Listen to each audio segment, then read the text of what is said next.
All right, guys, welcome back to The Real South Africa. We wanted to bring this interview back to you because so many people love this video. So we wanted to bring the part where Mark and Jay is sitting down, chopping it up, talking about African Americans, tourism, the whole nine, and of course, South Africa. So stay tuned. You will enjoy.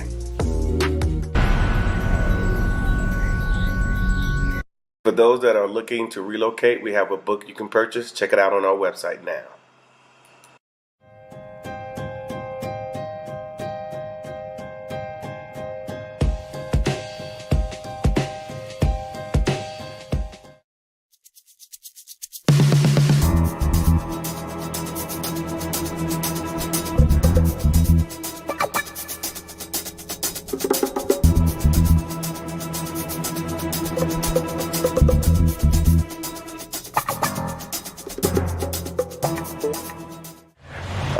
All right, guys, you're sitting with Mark Blandon, and of course you're sitting with Jay from Maximum Impact, and you know, we're here in Durban having a good time.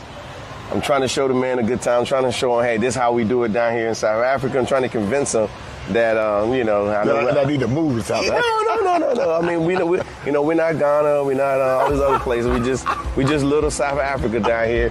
Trying our best. I'm gonna get them to Ghana. All right? I'm gonna get y'all to Kenya. I'm gonna get y'all to Ghana. We're gonna go. It's gonna be hard to leave this South Africa. I'm just trying to say. Nigeria. That's what. Yeah, I think I need to dash someone. That's all I know about Nigeria. There's some dashing going on over there in Nigeria. But now we were just talking about, like, I think you had mentioned something about why people don't come to Africa or something to that effect. Like, what's up with that? Well, I think it's the misperceptions. I think a lot of times it's just not knowing what is here. Mm-hmm. And so, for example, I didn't know what was here in Durban. Yeah, I didn't know. And now look at you. Yeah, I mean, this is what I said. I said, this is like when I do my vacations, because people see me traveling all around and they think I'm on vacation. I'm really working. And so I'm working, but it's like when I'm on vacation. For real, most of the time. Trying to be like when I grow up. You will. I promise. That's why I'm hanging out. You gotta hang out with people doing what you want to do. So it's like I said, well, when I landed, and you know when you know what it's like to be on the grind. You know you've done that in your life. So when you land, I knew that I was going to unplug when I came to South Africa, because when I knew you all had everything taken care of, so I didn't even have to worry about it. But I think for a lot of people, they don't know they can come to Africa and unplug. They don't know. Man, this is it. They don't know that all of what they're missing out on. So they're thinking, oh man, I'm gonna get kidnapped. Something bad's gonna happen to me. They're gonna. Are you talking about DC? No, for real. But that's real. Yeah. I mean, that's real. And speaking about real, like we're sitting here now. You know, of course, I'm gonna date this video because, you know, we just had that, you know, those senseless murders in Buffalo. Yes. And you know, that happened right there in the U.S. Those things don't supposed to happen. Right, not in the U.S. Yeah, and a lot of the bad things. I mean, I'm here all the time, so I'm watching the news. I'm watching U.S. news. I watch some, you know, SABC News and of course Newsroom Africa. I check those guys out because they like to, you know, have us on from time to time. Okay. But it looks very dangerous from this side, you know, and especially, you know, you're looking at the blacks or black people, and all I can say is that the whole time I'm thinking, why aren't we in Africa? Why aren't we spending more time in Africa? You know, building these relationships with Africans. I mean, to me, it only makes sense, and I'm privileged, and you're privileged because we keep coming here. Yeah. You know, on our own. Nobody made us. Nobody forced me. And now that I'm here and you're here, it just only makes sense for us as a people. And like if I had a choice, I'd be like, everybody, you know, high school graduation, everybody come to South Africa. But that's real. I'll come to Africa. Right. But that's real. Yeah. To get that exposure. You gotta have it. But the thing is that I realized that if more and more of us started seeing the options, it poses a different type of problem on an economic level for America, because now you got all these people starting to come and see, wait a minute, I have options? You mean to tell me I don't have to work like a slave to barely get by?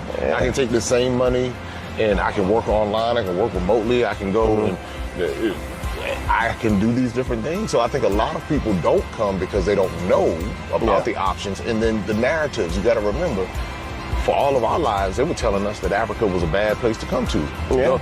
Or they would go find the worst situation in the worst area. They'll skip past all that beauty and skip past all that stuff. Basically, the stuff that they do and they go to, they don't want us to know about it, so they keep it away from you. Because when they get there, they don't want to see you there. Man, that's what I feel. No, that's real. I'm gonna tell you, I have traveled to 17 countries on this continent, and I see the same scenario everywhere. Everywhere I go. Everywhere I go.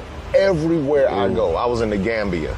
That's a little tiny country right there. It's kind of like inserted in Senegal. Yeah. Same situation. I'm in Kenya. Yeah. Same situation. I'm saying, now wait a minute. They told me this place was bad. I come here. I'm looking around. I said, wait a minute. And the people who are absent, us.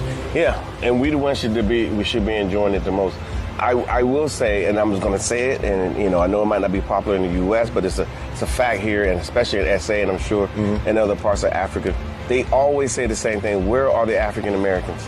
Where are they? Like, why aren't they coming? Like, for them, it's like there's no barrier keeping you from coming here.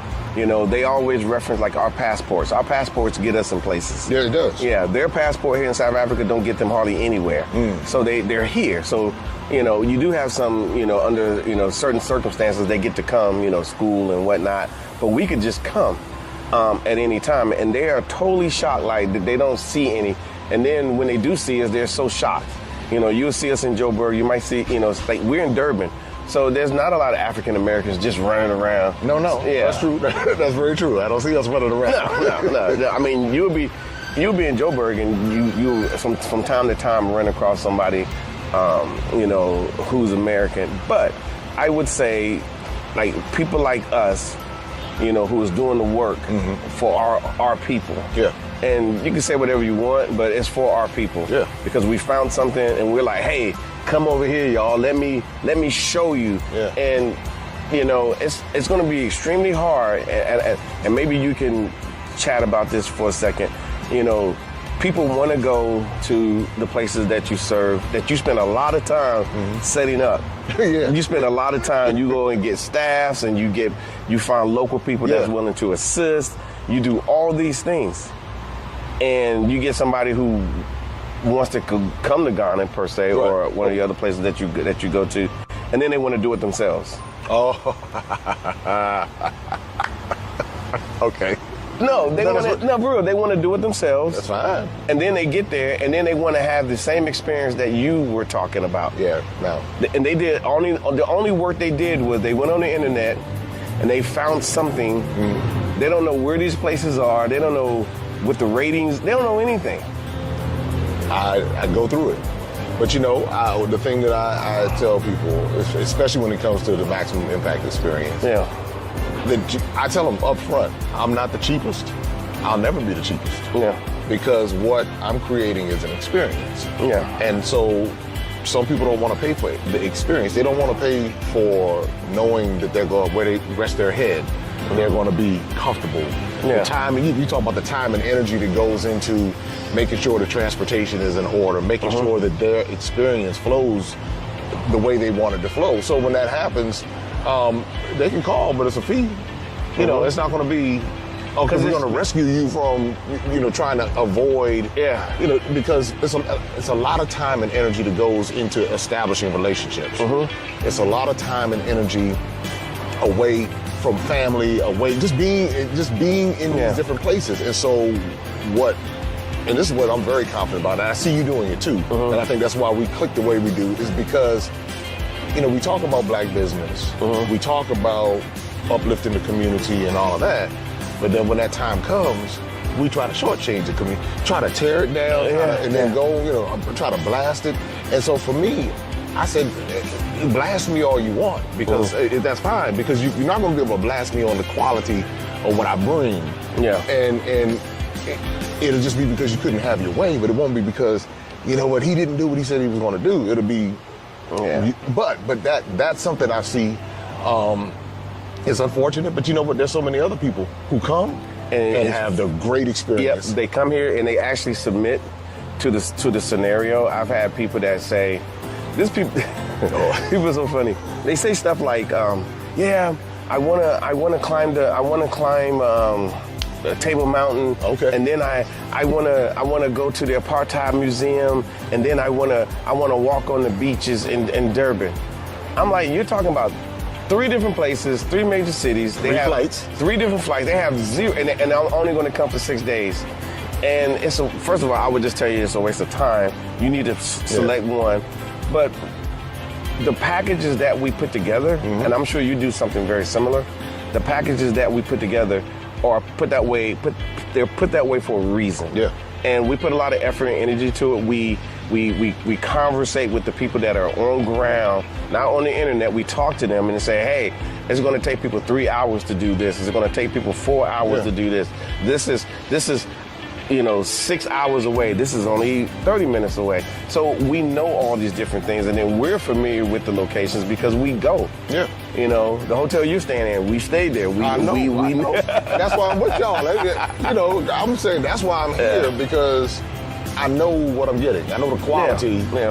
I have no problem paying for it because I know that when I come to South Africa, I don't want any. I'm like, you've already done the due diligence. It's done. You put the groundwork in. When I read the itinerary, I knew what to expect.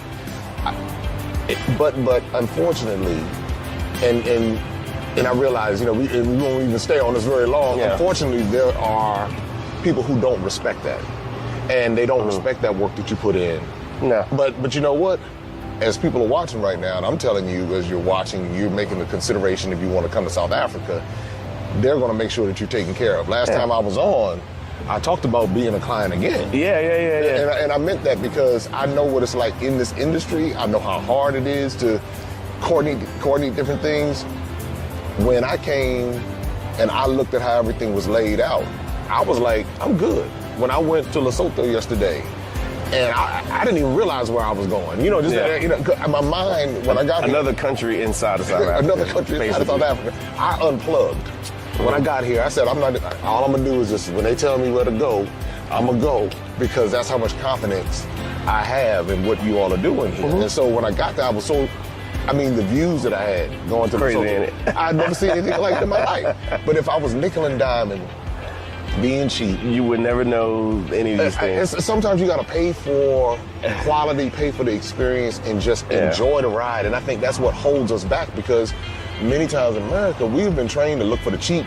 We're going on a cheap Carnival cruise. I'm sorry, I didn't mean to say call it the people. It's fine. No, it is what it is. It is what it is. But let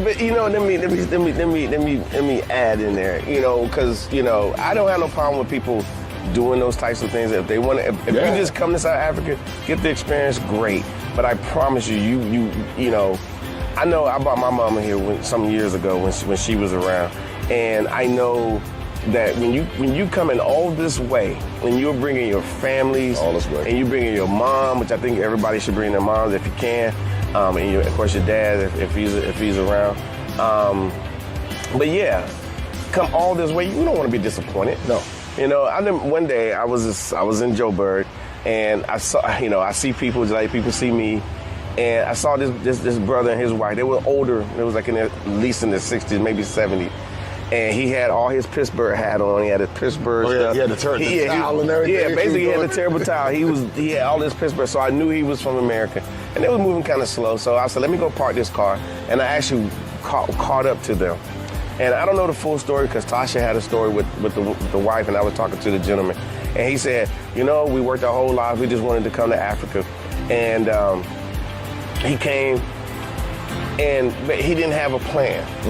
He didn't know where he was going.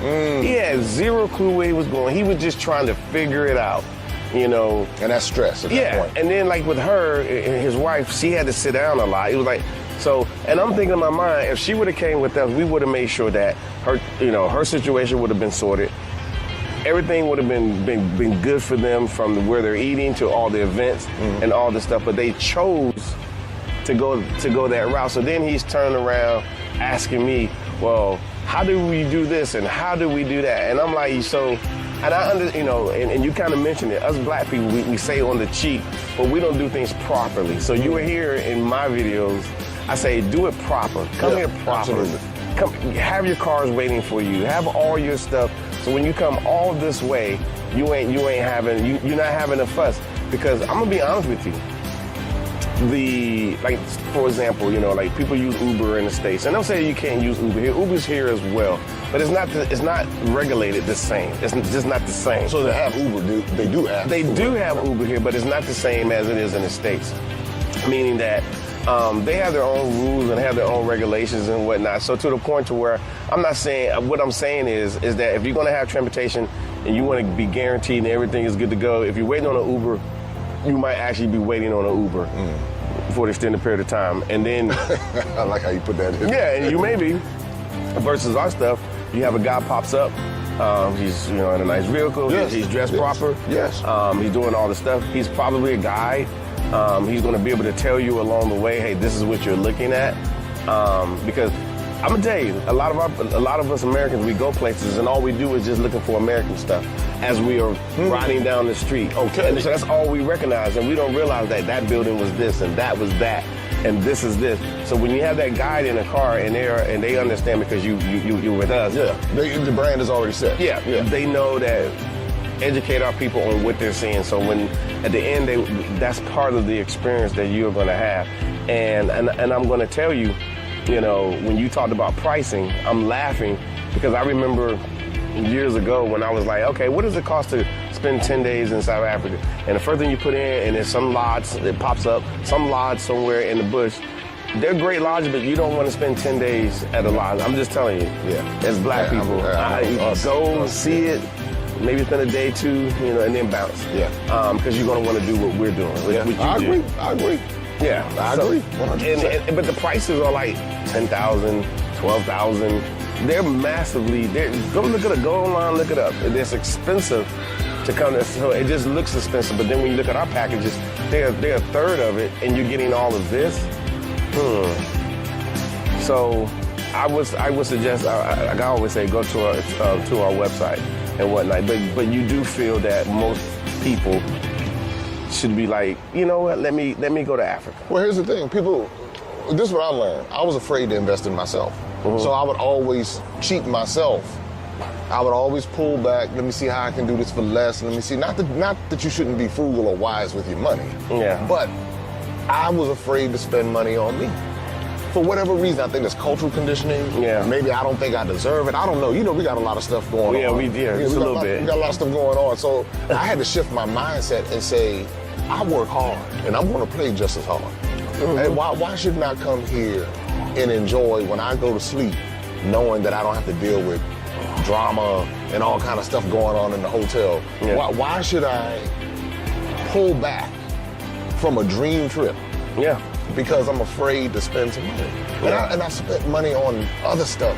Yeah. I've wasted money on things that Yeah. So now my philosophy is I'm going to spend money and invest in me because I work hard. And I think for those who are watching right now, if you invest in yourself, you'll be so thankful in the end. And again, this is my second time with Real South Africa. Being able to do that and knowing that you're supporting a black company in Africa, now we're taking this money and it's not just going all over the place. Now we're bridging the gap. Now you're having that opportunity. And I will tell you, that coming here, it will do something. What it does, like coming to South Africa, and I know a lot of people begin to explore, it unlocks something. You realize that, wait a minute, there's more to this world than the U.S. The U.S. is nice. It's just a piece. It's I had to jump in there because I'm like, I was a soldier for a long time. Okay. So I spent 5 years in Germany, but when I was in Germany, I got to drive everywhere. I went everywhere, and I traveled a lot. So travel, I've actually came across came on TV just today. That it's like travel is like an education. Yes. It's an education that you can't get nowhere. And it was funny because I've always traveled. I always moved around, always went places because I could. And it's funny how impactful it is, even when your kids see it. And let me tell you why. My daughter, she just turned 24, and she's doing her thing. And she said, I sent her off to Norfolk State, go to school, whatever. And she told me, she said, Daddy, I want to be a flight attendant. And I was like, flight attendant? Why you want to be a flight attendant? She says, because when I was younger, you used to take us to all these different places, and I used to just see the flight attendants and said, I want to do that. But then at the same time, she loves to travel. So she figured if she become a flight attendant, she travel. She travels. Get paid to travel. And get paid to travel. This girl be everywhere. Currently, right now, she's in Venice. All right. She was like, you know what? Me and some of my travel agent friends, me and my flight attendant friends, we're going. So she is a flight attendant. She is a flight attendant. And so she's like, you know, and to her, she always looked at my travels. Like even when she was in school, I'd be like, oh, I'm here, I'm there. A lot of it was because of my previous employment, but some of it was by my own, you know, hey, I bought a ticket and I went. And all I can say is that, you know, this traveling thing, you know, it makes me proud because I'm like, you know what, she's learning about the world. She's learning. She's becoming a different person with each experience. Yeah. When she goes to Venice or wherever she. And just to spend that time. And now she would go somewhere else, and then she'll go here. You know, she can go anywhere in the U.S. as she wants, but she travels. Matter of fact, she was here 2 weeks before she went to Venice. She came. She said, "Let me go see my dad." So she came here, and of course she's been here 7, 8 times. Okay. Yeah, 7, 8 times. So. Traveling, you know, bring your kids, you know, on your trips, on my trips, you know, bring people because I think the experience that you're going to get, I promise you, take them to Disney World. I've taken that same child to Disney World. Yeah, she never mentioned it ever since, never ever did. And that's way more expensive. It's expensive. You get a hot dog with $10, $12. That's the truth. Yeah. I think the day pass is like 100 and something, some kind of. I think that's interesting. Yeah. So I think what we're doing, you know, putting Africa on the map, giving people the opportunity to travel, and I think the last thing I want to cover in this segment here, or this I want to talk about.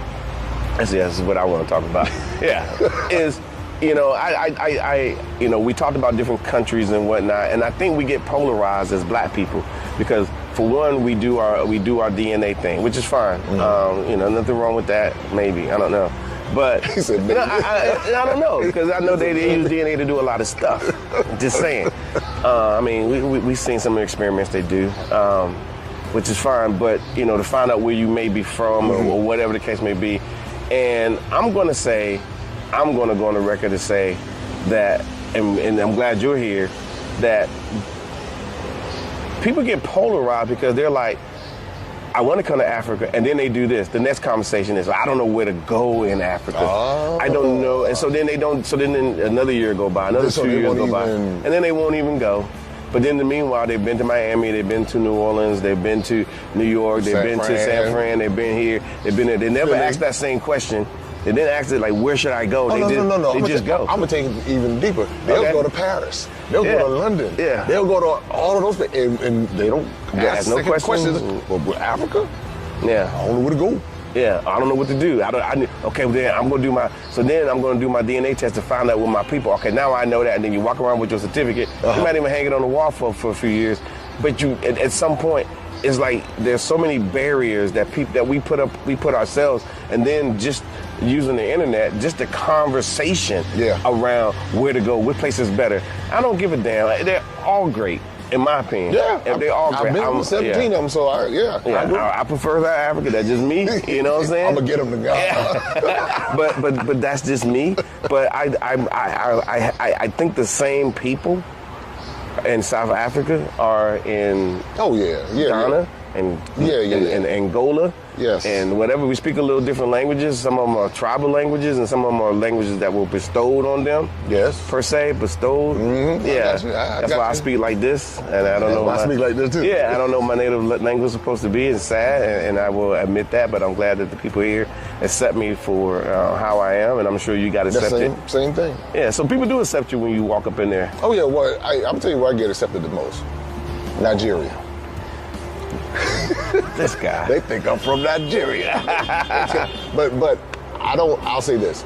I don't have a favorite yet because each place has its own, you know, it's like, so there's certain things that, like, I love about South Africa. I love the fight of the people. I love the story of South Africa because it resonates with me and our story. Yeah. I love the hospitality of South Africa.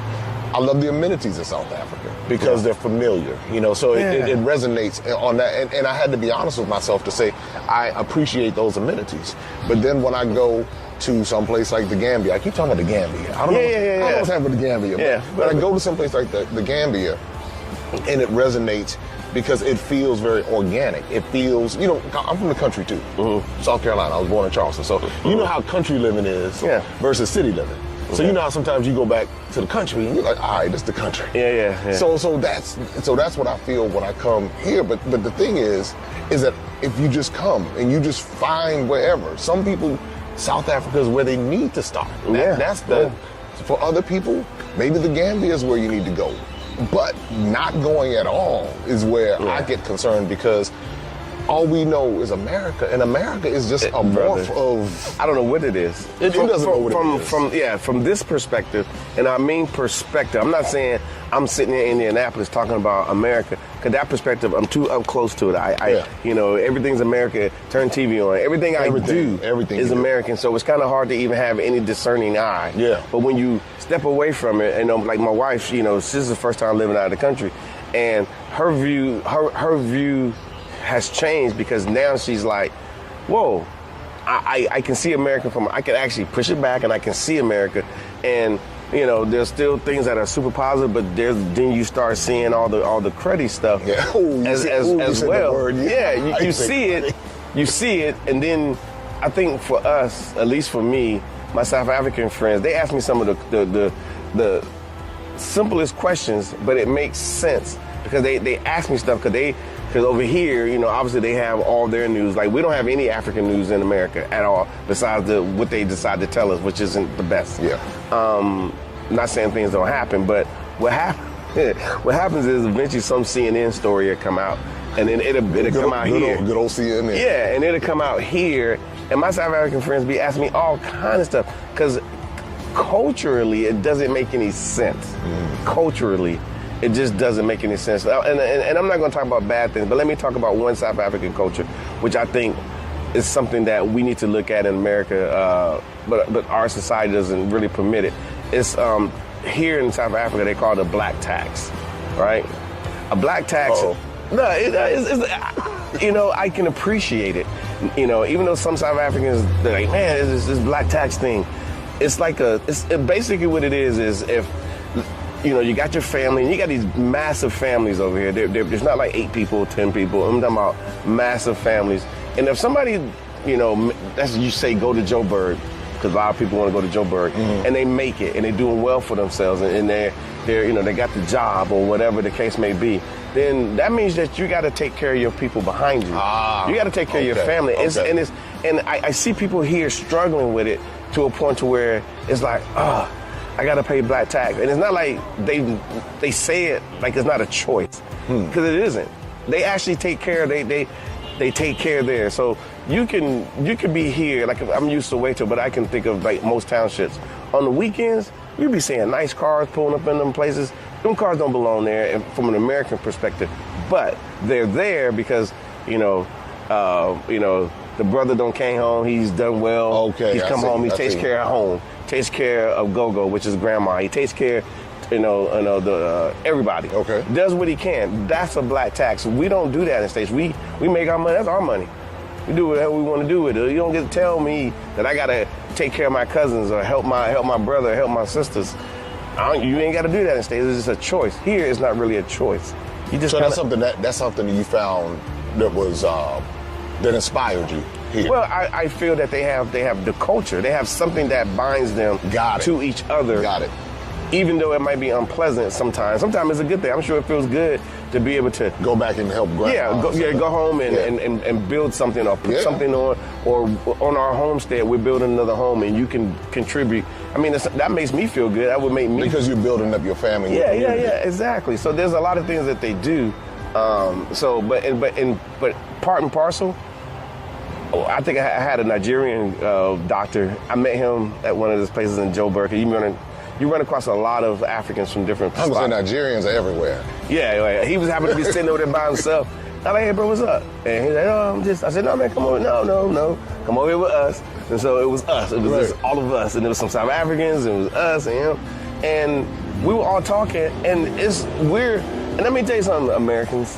You know, it's not like all Africans know each other. Yeah, like, very true. Like they're in that particular conversation, they were learning about each other. Like, you know, and then finding out that we're not that different. Like, even though the words might be different, or they might eat something that's similar, or whatever. So it's amazing that what you can learn by just coming here to Africa and not trying to separate yourself. Literally. Immerse yourself into the culture. Just show up, sit your butt down, and say, how you doing? You might not know how to say, you know, the African I was gonna say, because I know version. Zulu language and stuff. Yeah, I mean, I know enough. Zulu language? Is that what they call it? Yeah, it's several. Okay. Yeah, several. But you might not know, but that doesn't matter, because for some odd reason, these colonizers showed up and taught the local people the language. We had colonizers in America that showed up. I would assume we sure did, and we learned their language, and that's how we're talking. So that's basically all I have, and all I can say is just, you know, come to Africa.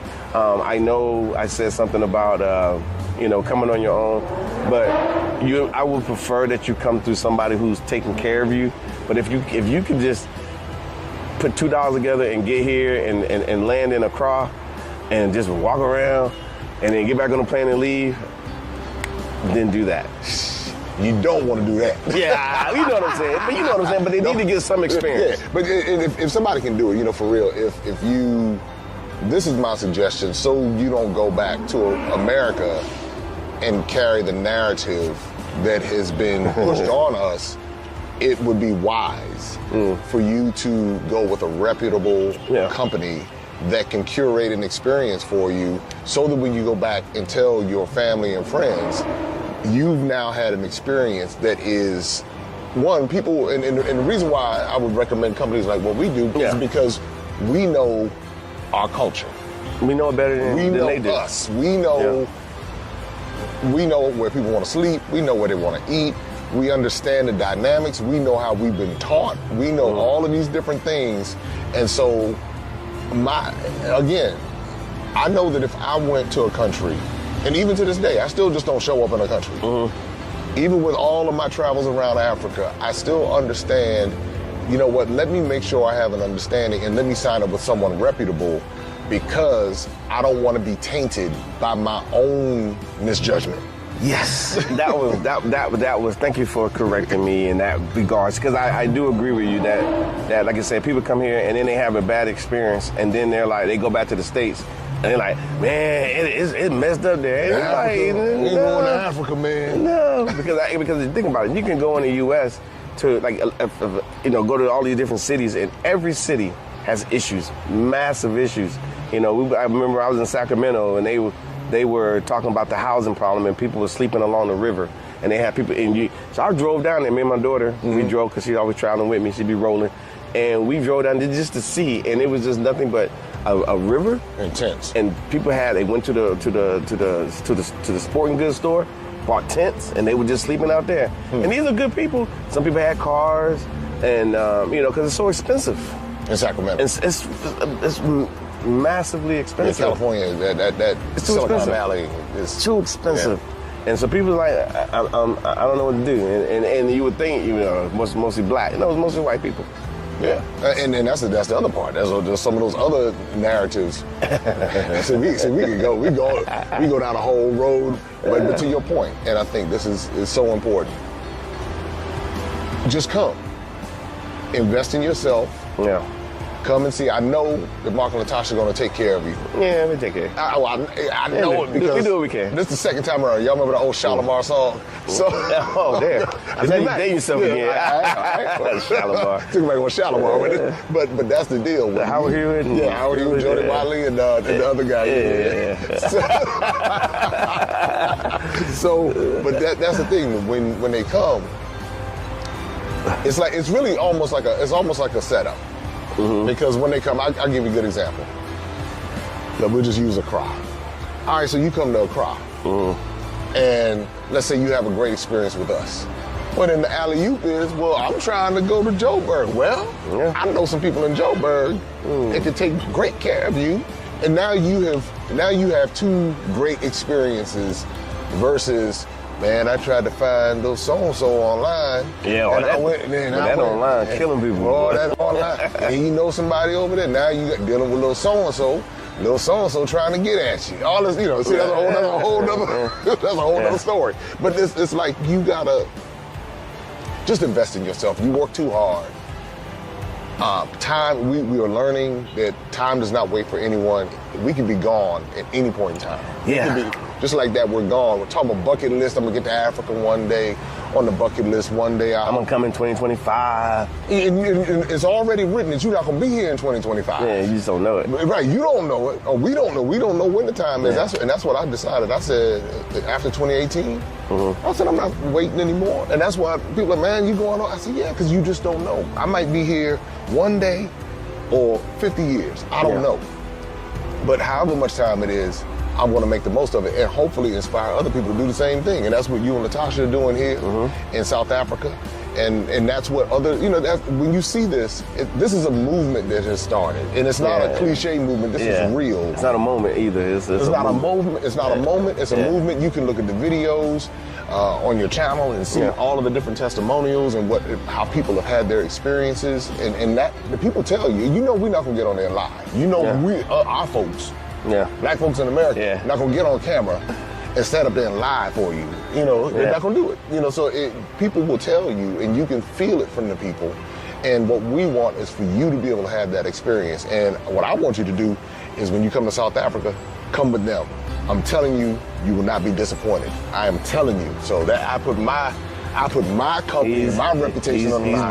He's done it, y'all. Now don't go out there and do that. No, we're gonna mess it up. But it's all good. It's all good. So hopefully we'll see you guys, and as we say here in sunny South Africa, we have great packages that are set up on our website. So just select one of the packages. If you need to schedule a call, you can call us. We got I know on our stuff we got payment plans set up for you guys as well. So if you need a payment plan, there's an option there as you're checking out to do that. And it works. Most people that we've brought here came on a payment plan, and so we do that because we want to make sure that you have that option to come to South Africa. So we will see you here in sunny. All right, guys, welcome back to the Real South Africa. And of course, if you are watching this video and you haven't subscribed, this is a great time to subscribe to our channel. We really appreciate it. It helps us reach out to more people who haven't seen our content. So please do that. And of course, like and subscribe. We have a great interview, me, Dr. Matasha Blandon, and of course, we have Jay Cameron in town. So we had a nice long sit down with him, just kind of getting his thoughts about what we do and what he does, and just kind of shouting each other out. And it's great to have an African American sitting in Africa talking about travel.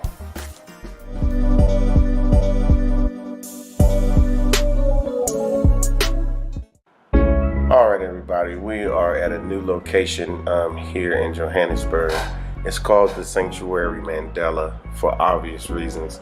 It's a place that you go to. It's a very boutique situation where they have a few rooms, maybe 8-9 rooms, and it's very open. It's very inviting. It's a place where you can go and just relax and think a little bit, reflect. That's what they kind of want you to do when you arrive here at Sanctuary Mandela. It's very well put together. And of course, we have Jay Cameron, one of our travelers here, checking it out for the very first time. We, as travel professionals, and of course, we have a nice little situation with the Mandela Foundation where we can bring some of our travelers here. And of course, Jay had the opportunity to stay in one of the rooms for a few nights. I know he was very impressed with the accommodations and how nice the place was, the service, and so forth. But this is what the Real South Africa does, and we do it at a very high level. And like I said, we are the #1 travel company for you guys, especially coming from America and those in the diaspora, to come and see what South Africa really is about.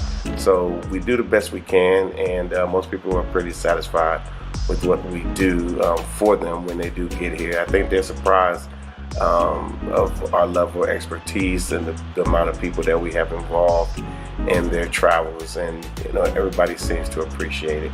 So we could do the same for you as well.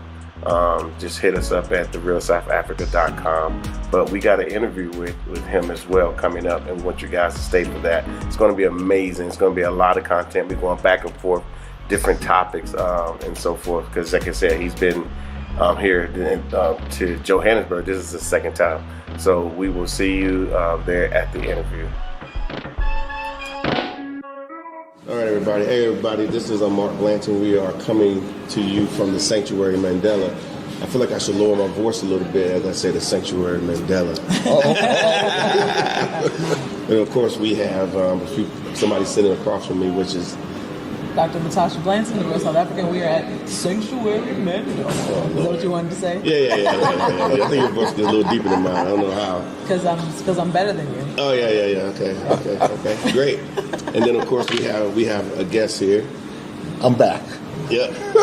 This is Jay Cameron. He's a repeat offender. That's right, repeat offender. Tell them who you are. Tell them what you do. Tell them the whole nine. Well, I'm Jay Cameron, and I'm a fellow YouTuber like you guys. I'm also in the travel space, and I'm here with The Real South Africa. Okay. This is my second time with The Real South Africa, and again, first class service, and you guys come highly recommended. And I said, don't go and try to do it all yourself. If this is your first time coming to South Africa, make sure you give them the opportunity to do what they do best, because you all have put your feet on the ground, been to places, and I've been thoroughly impressed. Okay. And that's why, all right, so this is the second time? Yeah. There will be a third time. Yeah. Oh, you coming? Where you want to go this time? I'll figure it out. Because you all know the spots. Yeah. Y'all know the and places. You can't get them all in. And then the other thing is, because I'm working so much in travel. Yeah. I just like to be able to come and just chill myself. So I didn't have to think about anything. So I just trusted. So you need a vacation too. You went on vacation after your vacation. Exactly right. Okay.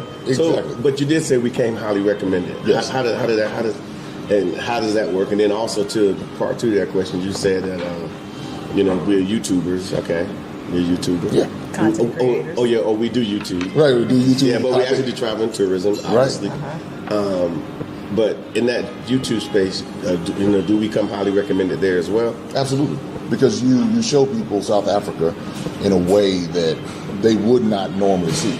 Because what ends up happening, the media obviously portrays all of Africa one particular way. But then what you all have mastered is the ability to say, okay, South Africa has all of these different things. Yeah.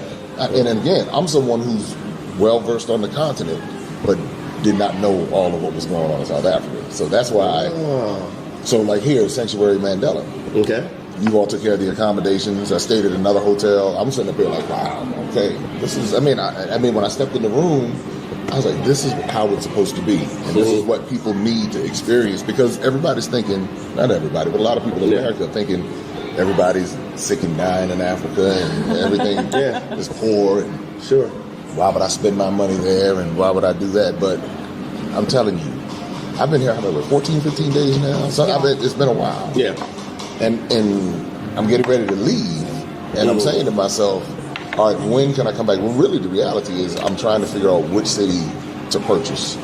Wow. That's what I'm trying to figure out. I love Durban, so I'm trying to figure out. Durban has a vibe to it. Cape Town has a vibe to it. And then here, in Joburg. But the only way you want to know that, the only way, I mean, you couldn't sit on the internet and just kind of, look at facts and figures and look at crime statistics and looking at, how many, how much money people made. Oh, yeah.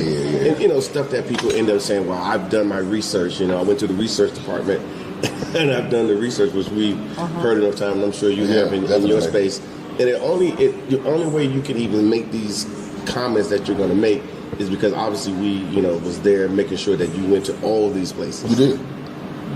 And you knew where to send me. It was almost like you understand your clients. We tried to. And that's the thing. You understood, okay, I'm in a travel space. I've been all throughout the continent. So what you're trying to see is something completely different. And exactly. I think that's why when I asked you before, I said, hey, I need your return flight information. And you were like, so about that. Because I was supposed to leave a few days ago. Like 4 days ago. So, about that, so I think I'm going to come back to Joburg. And I'm like, okay. And then it was like, yeah, I'm coming back. And I'm like, okay, well, tell me what you need from me. And it was like a couple of days prior, but we got it all done. That's right, got it all done. And because you are in the travel space, my first thought was, let me put him in a completely different area of town and let me do 2 separate hotels to give you 2 different experiences, because hotels do provide different things here. So just tell me about like the 2 hotels you did in the last couple of days. What did you think we're about going to talk about them? the hotels, and then we're going to talk about these cities that he... Okay. Yeah. Well, the hotels, the first hotel was the Harton Hotel. And very contemporary. It's a newer hotel. So everything was there I needed. The Wi-Fi, Wi-Fi is important. And especially when you're in this content creation space. So when you're needing to upload and download, but just the overall room was perfect. So, and I'm big on beds where I'm sleeping. Yeah, absolutely. That's what I tell people all the time. So every place I've been, beds have been perfect. The staff, the customer service was perfect. Yeah. So there were no problems. I had no problems. I went to the spa. Yeah. I'm a spa person too. I go to spas everywhere. He's like, let me go ahead and check this out real quick. Yeah. Because the thing is that when I'm already thinking ahead, so I'm thinking about just the experience when I come back. I'm thinking about all of that, and I know spas are important. They are. So Harton had a first class spa. Yeah. Coming here, this is a boutique hotel. Very boutique. Yeah. Extremely boutique. But I love it. Yeah. Because it's a very intimate environment. This is where Nelson Mandela lived for a while. Went on the tour. Food was great. Customer service was great. The room was great. The bed was great. Everything was great. Yeah. So, I mean, that's my impression of the accommodations. But you knew that, I've been to 17 countries. So I've seen a lot of nice things. Yeah. And so because of that, you knew, okay, let's do something different. Because you could have easily said, this is our standard. As a matter of fact, I was already going to select a hotel. And I was like, nah. You let us handle this for you. I was like, okay, cool, you got it. You got it. Yeah. But it benefits those that travel with us because, I understand it. When I was in the U.S., I either traveled to Marriott, and no matter where I went in the U.S., it was basically the same. With my little standard little breakfast, that little continental breakfast in the morning, with just a basic room, whatever. And I thought, I'm paying my $120, $100 a day to stay there, thinking I'm doing the most. And unfortunately, that's not how it works on this side. So we actually have to go visit these places. We actually have to go look before we send you to these places to see, because for us, if it's a 3-star scenario, which is basically a basic hotel in the States, we're not messing with it. Okay. And they're aspiring to be a 4-star. But but we do 4-star or 5-star accommodation. But you're getting at that price point. It's the same thing that you would get in the States for like $100. A crappy Marriott with a crappy breakfast. No amenities whatsoever, no spa on site. You do the spa there. No spa on site, no true restaurant that you can actually, and there's a bar situation. And I know the Houghton Hotel has all of that. It had everything. Yeah, and I think all the hotels that we put you in basically had all. Everywhere I've been, I've had absolute, was it Table Bay? Table Bay. In Cape Town. Like that, huh? Yeah, I like Table Bay. And I forget the name in Durban. What was the name of it? It was, you've been everywhere. Right. Where was he at? It was at the Pearls. The Capital Pearls? So Capital Pearls. What's the name of the city? In Durban. Umhlanga. There we go. Umhlanga. There we go. But at the end of the day, so now you came here, and a lot of people want to do what you do. And we say based on how much time you have here, because you had to spend a little bit of time in Durban to understand Durban. Yes. So you couldn't just say touchdown for 2 days and then fly to Cape Town for 2 days and then fly to Joburg for 2 days and say, I know South Africa. No. Well, you'd be tired, first of all. That's the first thing, because by the time you arrive, you want to take a day just to kind of breathe. Yeah. And you really want to have if you can get 2 days out of it. 100%. Because what that gives you the time to do is process what you've seen. And then, I'm just kind of replaying Durban. I went down to the beach and hung out. And that's the Indian Ocean side. Yeah. A lot of people don't realize. Not the Atlantic. Not the Atlantic. It was great, wasn't it? Yes. and the Indian Ocean is, just from the time that I've spent in the Indian Ocean and Seychelles and Zanzibar, then coming down to Durban, and it's like there's a similar quality about the Indian Ocean. And for me, this is where I do have a favorite. I have a favorite ocean. Okay. The Indian Ocean. 100%. It's absolutely my favorite ocean in the world. But being in Durban, I was able to slow down long enough and see even the sand is different in Durban. It is, right? Yeah. I'm looking at the Even sand. those shells and the I mean, it's definitely, I guess, grainier, if you will. It just had a different kind of texture to it. And I was like, okay. So, but if I'm running around, then I miss that. I miss that moment to go down to the beach and just say, And feel the same. wow, this is look different. at where I'm at and look at what I'm doing. Yeah. So again, officially, J. Cameron official. There you go. It's the Indian Ocean. It's He likes the Indian Ocean, hands down. Okay. Indian Ocean. All right. That's one ocean you want to experience in your lifetime. It's quite awesome. Yeah. Yeah. So and so you would recommend that people when they do come, because I'm gonna put it to you like this: a lot of people are excited about they found our content. They're looking at it and they're like, so now they're like, I don't know which city to go to. So let's we don't have a preference because I think all the cities are great, at least to the 3 that you went to, and we have other offerings as well to include Kruger, National Park that we do, and we're going to probably expand some other places as well. Of course. So give us some highs and lows of let's say Cape Town. Cape Town. I enjoyed Cape Town because it reminded me of California or Miami, just because of the beach, just because of the vibe. As far as ethnicity, very diverse. Probably leaning more California.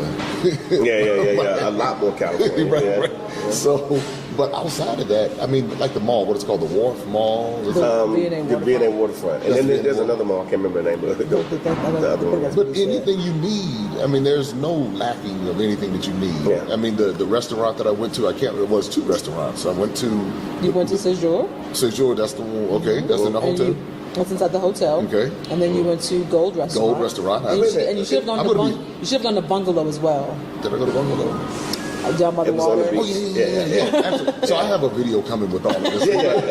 He's like, I've done so much, I can't even remember. Yeah. And by the way, follow him on YouTube. They can just put J. Cameron. Well, you just type in my name. Yeah. It'd be Maximum Impact with J. Cameron. But if you just type my name in, it'll come up. You see, he said it real fast. So I know you guys are trying to write it down. So it's J. Cameron. Maximum Impact with J. Cameron. Yeah. And that's Jay. Yeah, are the letters of his name. Yeah. But no, it's important. I want people because he's putting out quality content about South Africa and his experience. So and I mean that helps the whole tourism industry. Right. It's not just a personal vlog. It's really helping the whole tourism industry in Africa and of course South Africa as well. So we need people like you to. Well, yeah. Well, I mean, part of even with that is when you show people different places. So, say for example, what I look to do, I go to a lot of different countries, but in that process, I want people to have this experience too. This is this is another something. experience. Yeah, this is another experience. If you don't have South Africa in your Africa experience, then you're missing out on a major part of it. And that's what I'm saying. So I'm in Cape Town. I'm going to the Gold Restaurant. I'm sitting there. But one thing, I'm not worried about what I'm eating. Yeah. So I know I picked up a few pounds since I've been here. It's normal. I saved it for last. I said, I know I'm going to eat when I get there. I know it. But if I didn't go to Cape Town, I wouldn't have had those experiences. Mm-hmm. Yeah. If I didn't go to Durban, I didn't, I was kind of, I went to an Indian restaurant when I was there. Because, in Durban, it has a large Indian population, but I was fine. Yeah. The funny part in Durban, I guess an older white gentleman, he saw me, heard my accent. And so he was like, you have an accent? He said, well, you're from the States. You're from the States. And so he came up, can I take a picture with you? No way. Yeah. So, but we were working. I said, well, I want one with you too. So, because I'm sure when he tells a story, the story he tells. So, but it was cool. It was the environment. I never felt any issues or anything like that. The normal stuff that people think that there are issues. you know, when they call them on the phone or want to come. So let me ask you this. So now when we went down to Cape Town, Yeah. and you know, one of our people that worked with us is Tawani. And then of course she took and she took you to a few places as well. Oh, right? Tawani did a great job with her wine tasting. Sips with Soul, I believe that's the name of it. Exactly what it's called. And she did a great job because she calls herself, as you see in the video, I'm a wine nerd, I'm a wine nerd. No, she really is. Yeah, she really is a wine nerd. And she started using languages. I was like, what? Something. I said, and I'm not a wine nerd at all. Yeah. This was my first wine tasting tour. But it gets you but she gets you interested. And so I'm sitting up there. If you smell it, I'm like, I would have never thought all wine smelled the same to me. I was like, if you smell it, you can smell some of the rosemary and some of I was like, the cinnamon and the vanilla. You're like, how? It's because of the barrel. You're like, for real? And if you taste the tannins, you can taste it. And I was like, she loves a good tannin, boy. Hold it right there. Can you taste the acidity? I was like, well, I don't know if that's acidity or, but it was like, it was cool because I got an education and she really loves what she does. And she has a personality that fits it. Yeah. And that's a must. I was telling everybody that is a must if they go to Cape Town to go on her tour. No, she's there. She's solid. She's a solid. So what we do is that, you know, when we have people going to Cape Town, we make sure that, you know, we involve her in that experience, because if you go to Cape Town, you got to kind of go to the wines. If you don't go you to have wine, to. And then of course, you know, and it's funny because, you know, she's African American, you know, from California. She liked the Rams for some reason. Football team, I don't know why. We'll forgive her. Yeah, I'm giving her a hard time because what's your team?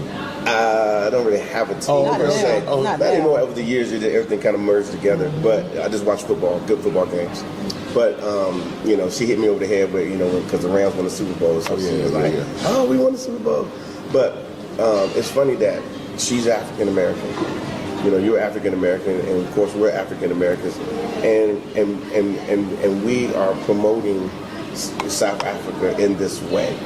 And the biggest reason why we do it, because, and I think you mentioned it earlier, that we want our people in the States who go through so much to have these experiences. So the only way that we can do it is that we're going to have to bring it to them ourselves. And keep putting it in front of them. And just keep talking about it, because I think about a lot of people who are struggling in the States don't know they have options.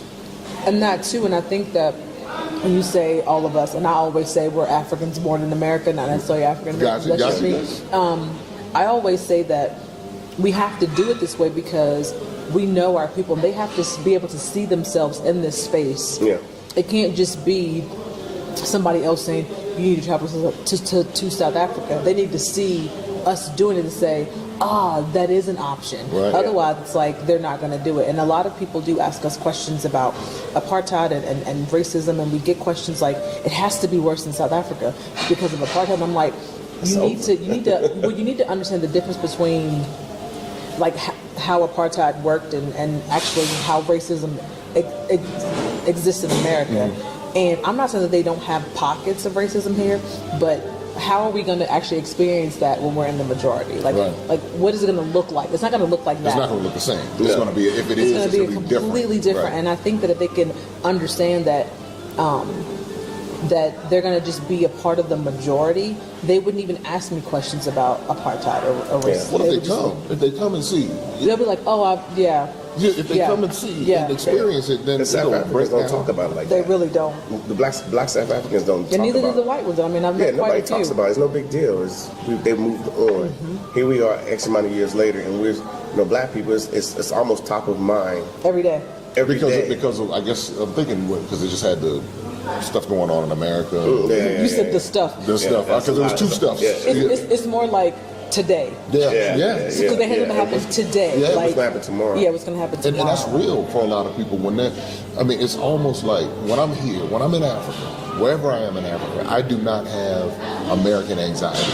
It has a name. I like that. It has American anxiety. I'm going to use that. So even as I'm preparing to go back, I'm thinking to myself, Jesus. Here we go. Here we go. Yeah. Here we go. Yep. You got to put it back on. Here we go. You got to put the hook back on. You got to put it back on. But people are literally afraid to come to Africa, but can't even see what they're living dealing fear with every day. I'm like, I said, well, they were asking me, so do you hear about what's going on? I said, well, I've kind of unplugged from some of this stuff intentionally because I don't want my health to be affected by all of the stress and everything.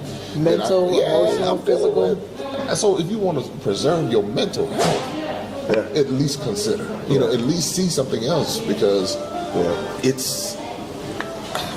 I will say to you, and I'm just going to be kind of like off topic a little bit, but it's not.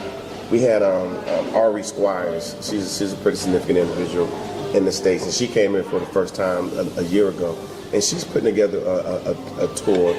Ari Squires is putting together a tour. I keep saying it because I want people to jump on her tour. Oh, gotcha. To come here for those exact same reasons. For those exact same reasons, and people need to see the value in what she's doing because you do need to be able to unplug. I'm not saying just. Here you really unplugged. I'm unplugged. Somebody was even asking me, like, well, do you think that you have, lost touch with what's going on in America? I said, no, I haven't lost touch. As a matter of fact, I need to disconnect because I am in touch. Because if I don't disconnect from the constant...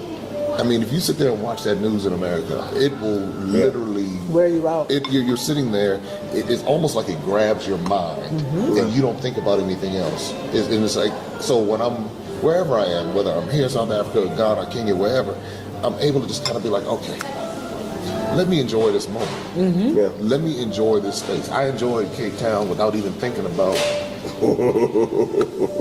another mass shooting. Because the deal is that it comes across the feed and you're like, okay, what are we going to do with this? And that's why it's like I'm thinking about people who are stressing because of their finances. 100%. They don't realize that they have enough money to live well if they consider somewhere else. There are people who are, obviously what's going on with the different shootings that happen, it seems like every year or so. So that I haven't worried about that here. And so my stress level, now when I go back to the States, I'm going to be thinking about, okay, when I go into the grocery store, when I'm going around, I'm thinking about those things that I would not be thinking about when I don't think about when I'm on the continent. So it's a lot to it. And when people have the exposure, you just have to come see for yourself. That's all. So with that being said, because right now we talked about having some serenity and some peace, and currently, us African Americans who have made it back to Africa, our DNA and so forth, and our people were taken away, and we've willingly and voluntarily made it back to Africa, and feel like our best option is to help our people and through tourism. But right now we're sitting in Sanctuary Mandela. We're currently sitting in Sanctuary Mandela. His home. It's literally, the word sanctuary is first, because obviously through your tour, but obviously we've been read in, and it's supposed to be a place where you can come and think and relax, and they have 9 boutique rooms, but they're awesome. Yes. And to be able to do these things, we don't have a sanctuary anywhere in the States. Not even in your house. It used to be the church, but now that's not even sanctuary no more. So it's interesting. So now you did your Cape Town thing. It was awesome. Loved it. Now you went to Durban first. I did. For some odd reason you got alerted about this Durban thing. So chat with us about this Durban piece. Well, I had a couple friends tell me, because the first time I came to Joburg, and they were like, you have to get to Durban. You have to get to Durban. I was like, okay. And so my thing, I heard Durban was heavy Indian. And then I do a little research and I understood what happened. So when you start doing your history, you're like, oh, okay, because I'm trying to figure out how is everybody, but you do your research and you figure it out.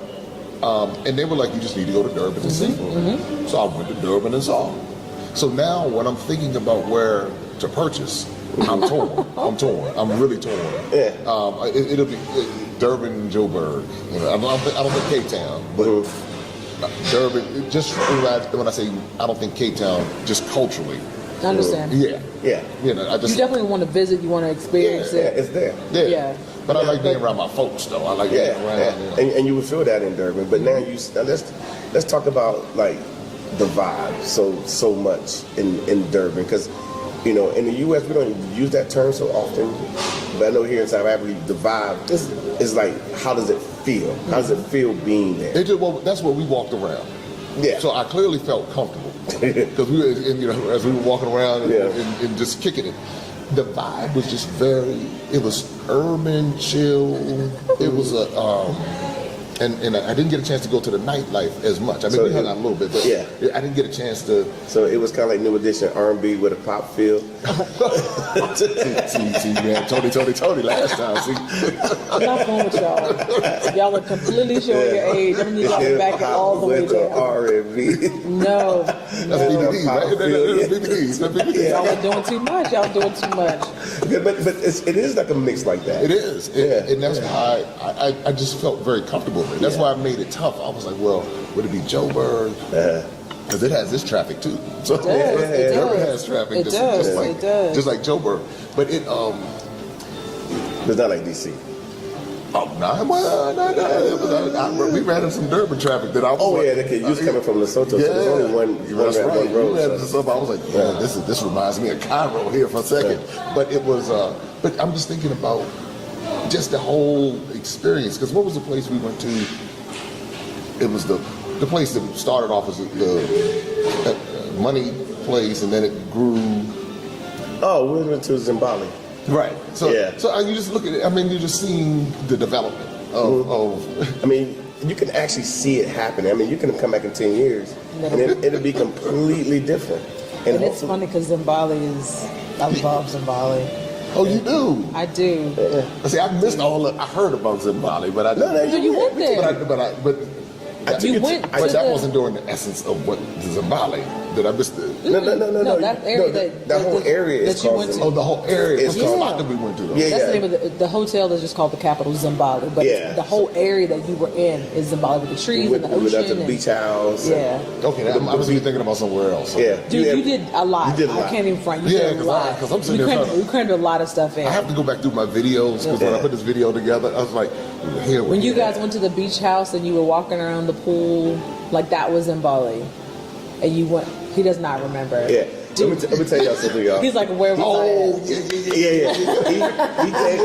He came here to have the experience. So then ultimately, like we tell people, you come here, you do what you got to do, and then ultimately, I think it begins on the airplane. Because you have to sit. On the plane back, and then you start thinking, and then especially if you came with a significant other, then you start chatting because we did that. Yeah, 100 And you were trying to figure out, okay, we're going to go back. Remember that. So like I'm listening to you because this is very new to you, but it's very 2000. This is stupid. 13 for us or 12. Yeah. Where we gonna live?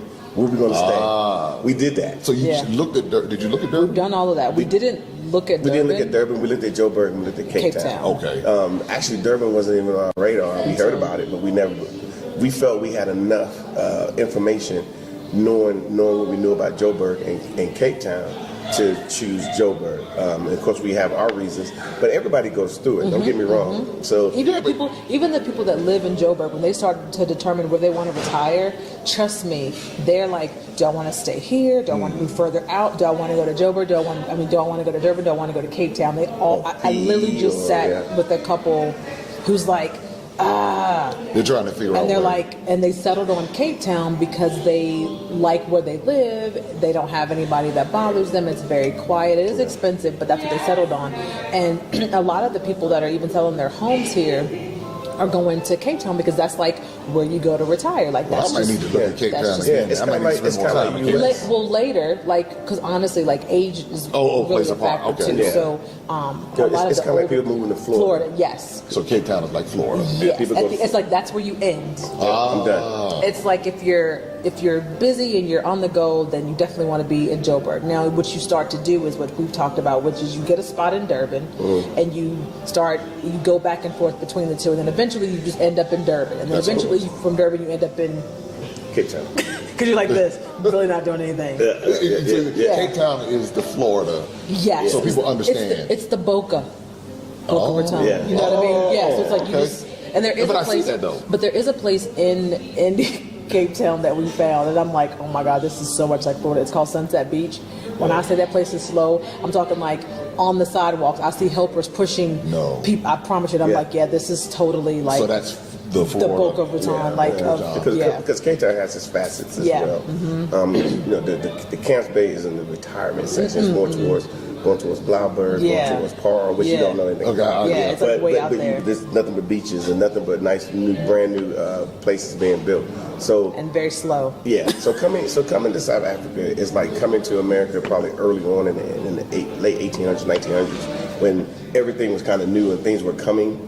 That's how it is here, because this is a newer democracy, and a new government has come into power for the last 28 years. So things are new.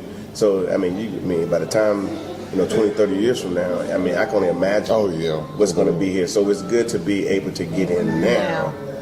And then that's things that you can leave legacy to your family. The same family that's saying, don't go to Africa. We finally got somewhere to go. Yeah, exactly. It's going to be the same people. We going back over there. Or the same people that say, you go first. Right. Yeah. So cool.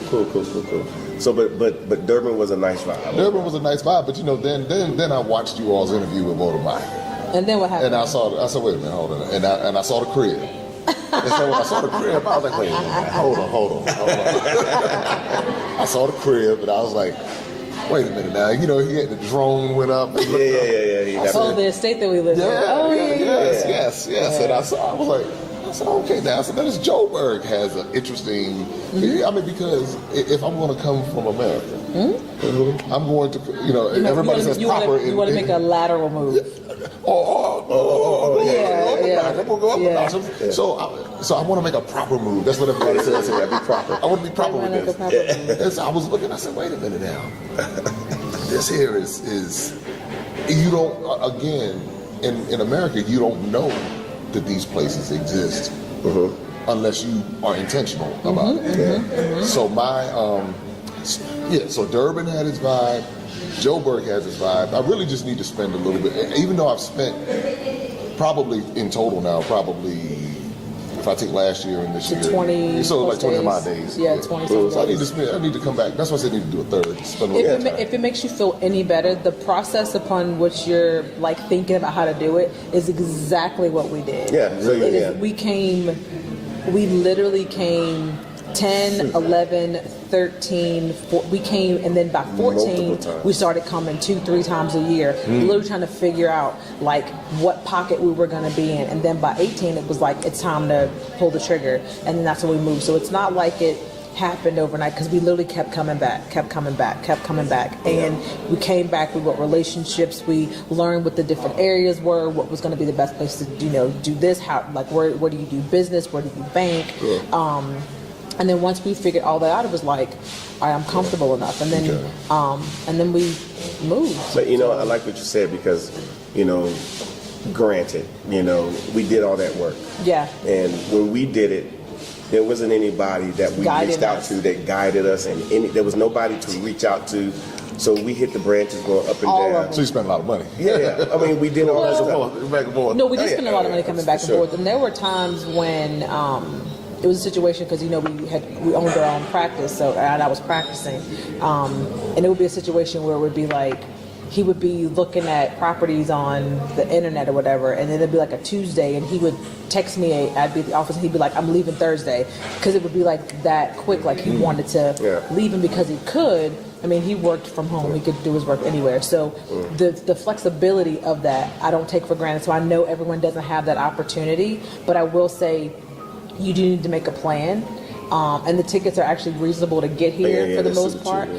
So a lot of times he would come by himself, and then when he would get back, I'd be like, I want to go. So then we would end up having to come back, because he would find new stuff every day. And even though we've been here now for a little over 4 years, I would say that's the beauty of being here. You say you want to find the little haunts. I find something new every day. Yeah, I really do. That's interesting, because so this was my plan, but I'm gonna tell you how you altered my plan. Okay, I'm sorry. Right. I tried not to. Yeah, but you were working on me. I see it. There it is. So all right. So in tourism, my base is Ghana, so I'm buying properties in Ghana now. I was thinking about going to the east, to Tanzania. Good spot. Next, however. South Africa is going to be next. Wow. So that's why I was saying it. It's like, I just looked and I said, well, this is blame Mark. Because I was looking, I said, well, wait a minute here. this is, you do like to come someplace where you can just, just flow. You can just flow and that's decompress properly. Yeah, and that's what I found in South Africa. When I hung out at Sand City Mall, I just went there and just hung out. It had a vibe. It does. I was like, oh, the mall has a vibe. Yeah. And I wasn't worried about. I don't hang out at any mall in America. I understand. I don't hang out. I'm just not. I mean, you all are from the Washington metropolitan area, so I'm not. I wouldn't even go out to Tyson's just. No. I mean, you get a nice restaurant out there or something, but I'm not just going to hang out. Maggiano's or something like that. Yeah, Maggiano's. Yeah. But I was like, I went out there one time. I know, right?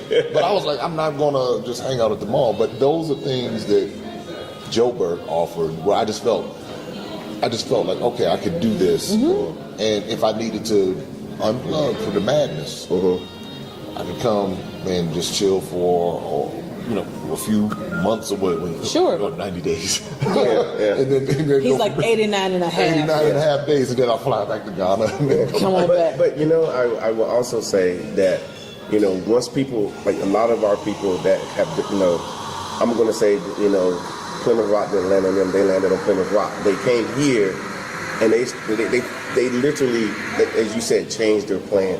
They literally changed their whole life plan. Like, what am I going to do?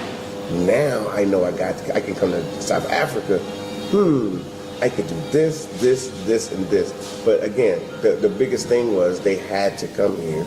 And then number two, they had to come here properly, meaning that somebody knew exactly what they needed to see. Because and that's what we do. Right. And unfortunately, when other people go to these other locations that you cover, that you will see on his channel, by the way. No, for real. He does a lot. I'm very serious. Okay. He's done enough work to take you to these places to where they don't have to hit all the branches going up and down. You would just know, hey, go here, go. Like if I went to one of your locations, just like you sorted me, right? So sorted you would out, be the same thing. I'll be like, Jay. Yeah, because we're going to go to Tanzania. So I was going to put that out there. Yeah, we'll have a chat. Do safari. I love the safari, actually. I want to do it in Tanzania for sure. We go to the Masamara or whatever. Whatever. Yeah, so it's interesting, but we are resources. We are credible resources that can get you almost anywhere. But let me break it down even to another level, because we're in the travel space. 100%. Yeah. And so I'm in the travel space, 100%. but I'm coming to you. But that, you understand? But understand that I'm saying from my perspective, because I understand what we want to deliver from a travel perspective, and I understand what we want in a travel space. So when I realize that we really haven't traveled to any other African countries, and the truth of the matter is the reason why we really haven't traveled is, I'm not going to say because we don't know anybody there. Plus COVID too. But it's like, am I going to be able to get what I expect? Exactly. And if I can't get what I expect, then chances are I'm not gonna risk winging it. That's not what I'm gonna do.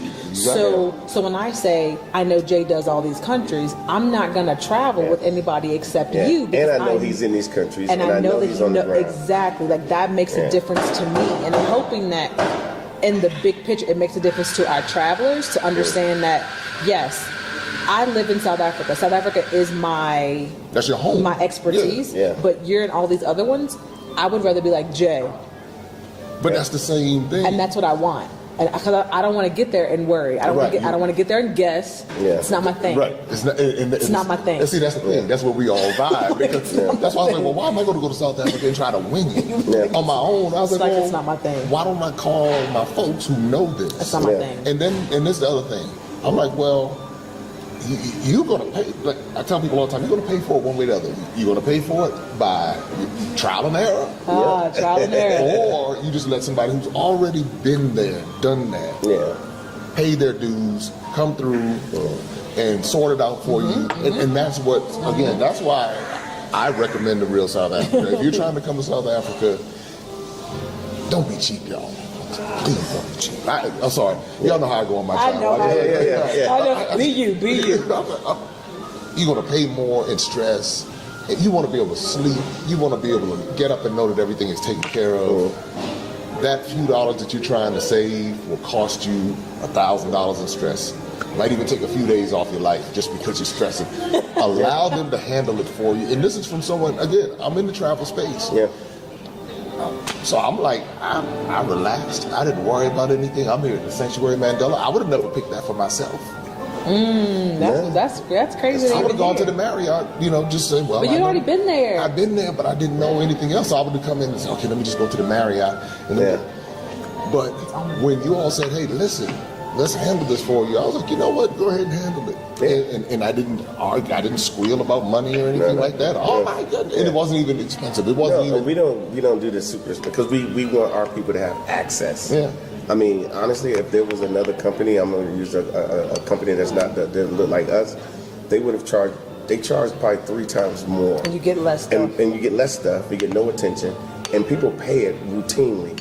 They're happy to give those people, $10,000 for something that they clientele must look a little different.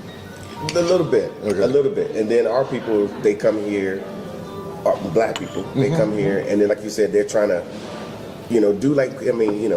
Trust me, I understand that you want to save some, some monies and whatnot, but they come here, and like I said, I got several emails on my phone right now.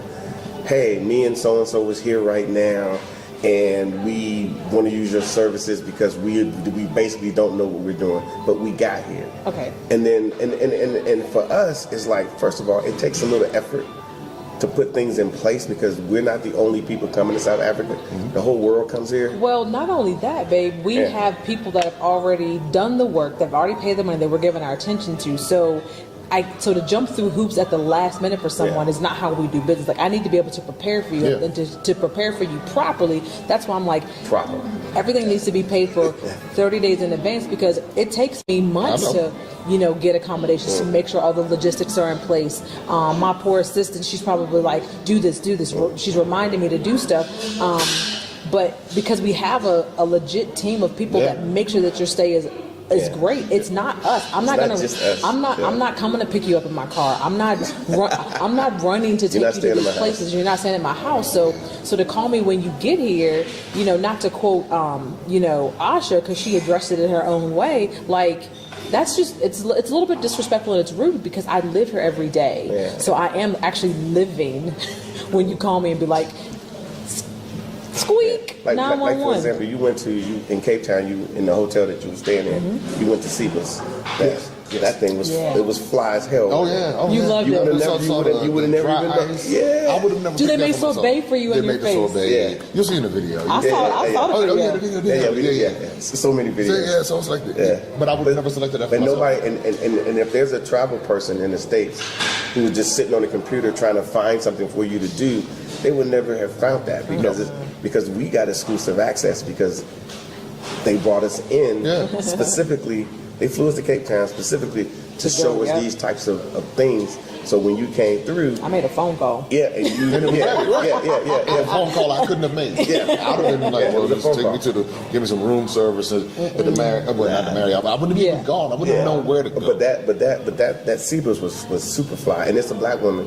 Yeah. South Africa who actually owns that. Okay. Yeah. And they're only open on certain days, and they only take reservations, so you can't just walk in. Yeah. And most days they're booked, and you weren't on a weekend almost. Yeah. So I mean, you're looking at like a Friday night, and I'm like, so I called the manager, and I was the power of the real South Africa. I was gonna say the real South Africa. But what, and I think to his point, simply because we did go build that relationship, and he said to us, if you need anything, give me a buzz, and I just. Hey, this is what I need. He was like, not a problem. We'll make that work. And they made it work. And they made it work. You enjoyed that also. And the videos is nice, by the way. It's super nice. Okay, cool. All right. No, it is because actually Tasha saw it. I showed it to her and she was impressed with it. I was like, and I might repost it on my channel as well. All I kept saying was, Jay's so spoiled. Yeah. I was like, he is having a blast. And they just kept bringing food out too. They just kept bringing it out and just kept bringing it out. I was like, it was presented so beautifully. They did it. It looked like art, right? He said, look, and I was like, oh, let me get the camera right there. And then I blew on it. There you go. Yeah, you did that with special effects. Okay. Damn, what's his name? But that's the deal. But those are the experiences. Ryan Coogler up here. I know, right? You want a drone over top of it? I was trying to figure it out. I was like, I gotta get the drone effect. Yeah. But those are the experiences that you'll get. I mean, it's if that's what you're looking for. Yeah. But again, I think if people really pay attention, when you have other travel professionals utilizing the services of other travel professionals, that should tell you something. because people you don't play games with your travel. You don't go out here and just, I'm just gonna now some people do, because I get those calls too. Yeah, they throw the dartboard. And I'm like, well, please, y'all, please just don't be cheap with this stuff, because you're enriching yourself when you come on these trips. I mean, you're creating experiences that you'll take for a lifetime, and you don't want to risk that investment on, well, I can do it this way or that way. Yeah. Let them do it. Let them create the surprises that come along with the experience, and then go back and bring your family. Yeah. I mean, and you never know what door is going to open up in your life after it's over. You just don't know. I was not even thinking about buying. I knew I was probably going to get something eventually in the South, but now it's like, okay, I need to figure out. It's becoming more urgent. Yeah, well, I mean, I'm making, I'm renovating things back in. We'll have a conversation offline about property and stuff in a moment, because we are doing a real estate tour in November. So, okay. Let me speak on that just for a second, because like the real estate piece, it was born out of requests. We have a lot of people requesting, just like you looking like, man, I've came here, I want to live here now. I mean, it's a legit concern. And so, but then they go into I don't know, which you mentioned to me before. And so we're like, let's pull the mask off this thing, and then let's bring people in and take them to some of the top locations. I mean, there's plenty more locations, but the top locations, and so they can start getting a relationship with the real estate market here. And some people, I promise you, some people are going to buy property when they're here, and some people are going to be thinking about it and have the exposure, and then they're going to be coming back thinking, okay, I was hoping we can get out of this apartment and move into a house, but maybe I should get out of this apartment and move into a nice house or something, in South Africa, or this house I'm working on. Maybe I need to sell it, take this equity, and go on that side. So there's a lot of opportunities, but on the flip side, the real estate community is reaching out to us as well. Because there are African Americans that have actually bought homes, multiple homes through us, came here and was like, you know what, and we assisted them and we put them down, so to speak, and now they're bought homes and moved here or moving here and whatnot. They got South African renters. Now they got South African. When I heard multiples, my mind went to that. They actually bought the home from the South Africans, and they're not coming for several months. So the South Africans that's living in that house is renting from the Americans. And they think it's a great idea that these Americans can come here and in a lot of instances pay cash for a home, and that's almost unheard of here in South Africa. So for them, so that's why the price points are where they are. So it's just another amazing opportunity that we're presenting. So we're pretty happy about that. No, it's amazing, because I think that when you start looking at, as you say, options. I'm not saying there's anything wrong with your house in the States. I'm sure it's gorgeous. I'm sure it's gorgeous. When you start thinking about value for dollar, comfortability, quality of life, you might want to consider, okay, I can take this same equity, as you say, out of my house. Yeah, my mortgage might be a little bit higher, but if I can go over there and have a house that's paid for off this equity, then I'm good. Yeah. And you can start actually building, as you say, legacy. You can start building a place and saying, hey, I know where I'm going every year for vacations, and start building the actual relationship with the country, because these people here are going to be like this with open arms. Absolutely. They're going to they're going to be happy that you're here, because you're going to actually add value to the economy. You're going to spend your money here when you do that. So that's how you invest, by traveling here, spending money here, buying breakfast here, buying coffee. I mean, that's how you actually invest. So it doesn't have to be a house, but coming here is the first step to learning how to do it, how to actually invest. So this is cool. Yeah. I'm glad you all put the real South Africa magic on me. But another thing that happened you didn't realize, when you came the last time, and I remember I was talking to a young lady named Felicia, and she was a nurse, and she came with her son. Oh yeah, I remember. I remember. And I'm talking to her. Keep in mind, I had several people here. Tasha was in the States. So I had several people everywhere. I had people all over, and it was just, and I was handling everything, making sure everybody was good. And of course, I'll make sure you and your wife had came at one point. Yeah. And I don't think you realized that because you was in the travel space, and I didn't know you was in the travel space. Yeah. I had zero clue. And I was just figuring it out. How about that? Yeah. He's like, wait a minute. You all opened my eyes. But yeah, I had zero clue until you told me, I think, after the interview. Yeah. Or during the interview. I think Doing it, I I had no clue. Yeah. You know me, I'm just. He stays in his bubble. I So. just do what I'm doing. It's just don't mess with me. So I'm doing what I'm doing. But as I'm talking to her, you was walking by, and I said, Jay, and you came over and you spoke to her, and honestly, you didn't know her story. The backstory was she was a nurse during COVID in New York when it was like the worst, and she called me one day and was like, I need to get out of here. I mean, she was stressed to the max. Oh, wow. Single mother, trying to take care of her son, and people were dying around her every day. And she was getting treated bad at work. Oh, wow. Because she's black. Okay. So it was just super amplified. Even my New York was just going crazy. Yeah. So when she called, when I got on the phone with her, I told Tasha, I said, I might need to call like a mental health person or call the police or something, because I'm thinking something's not right. She was like completely she's on the ledge. Yeah, she was there. And then her only thing was that she said, because I know I got this trip lined up. So she said, let me just deal with this. Right. Get to the trip. Let's get to the trip. Yeah. So these are the backstories. I mean, I got tons of backstories on everybody that's come to South Africa.